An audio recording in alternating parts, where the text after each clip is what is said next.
One of the things that we have to admit to ourselves is that we in and of ourselves are powerless to bring about the transformation God wants to bring in our lives. We cannot do that. We don't have the capabilities. We don't have the power.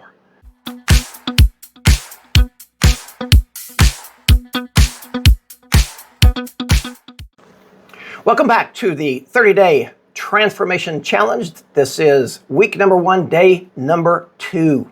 So in yesterday's activities, I hope you have completed those. As you recall, what we were doing yesterday was finding that place to just be with Jesus. Also scheduling that time into our calendars. As we indicated, it is more likely that we do something if we think about it and we want to do it. It's more likely to actually happen if we are writing it down, in this case, in our schedules. So perhaps you are an early morning person, 5:15, you've got that scheduled till 5:30, till 5:45, simply for prayer time, not anything else. You're not checking emails. You're not planning the day. You're simply being with Jesus. And in that time, you're humbly requesting that He transforms you. We know that transformation comes as a gift of grace. It's a gift of grace. In fact, in this transformation process, we need a lot of grace, don't we? Some of the habits that we have are ingrained so deeply in us that we need the power of God. We need God to work on us in mighty ways. And so we know transformation comes as a gift of His to us. But the cool thing is, He responds to our efforts to become like Him. He responds to that. That's the gracious, loving, kind Father that we serve. And so those were yesterday's activities. Now, today's. I hope you are ready for our focus today. And you have your guide. I'm looking at the guide as well. The first activity is starting to use a journal. Now, if you've never journaled before, this resource that I have for you, How to Journal for Transformation, might be helpful to you. So I encourage you to watch that video. You might even pause this video and go watch that one.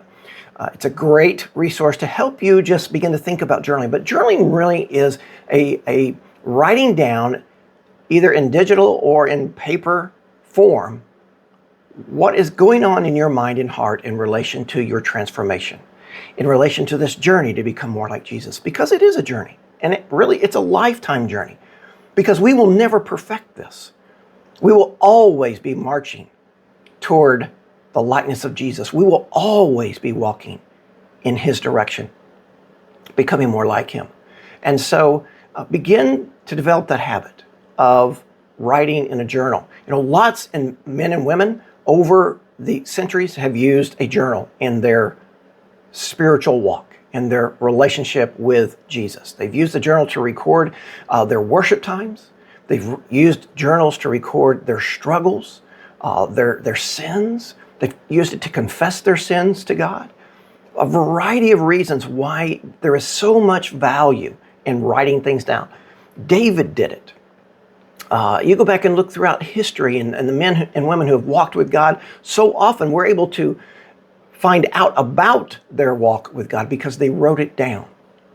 And so write your thoughts down. Frequently, you're going to be encouraged to do this throughout this 30-day challenge. But I hope this is a habit that you develop for life, because it can be so much, there's so much value and can be so helpful.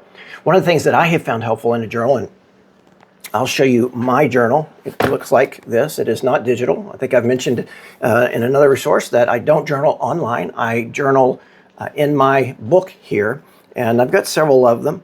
But what is so cool is to be able to go back and look at what was going on back in July of this year, or back in February, or even further, and look what was going on, and now begin to think, wow, I forgot about that, and look what God has done. So it can be a great faith-building exercise as you go back and reread some of those entries in your journal.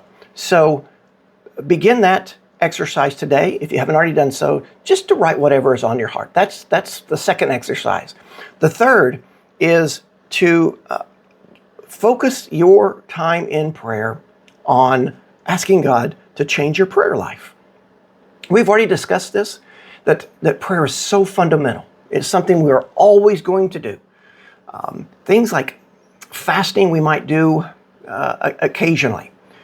Bible study is something that hopefully we'll do every day, but prayer is going to be so true and fundamental to who we are, and such an important activity, if you will, in our walk and relationship with Jesus. So what I want you to remember is that the power to change is the same power that raised Jesus from the dead, and that power source lives within you. As a believer, the Spirit of God is in you.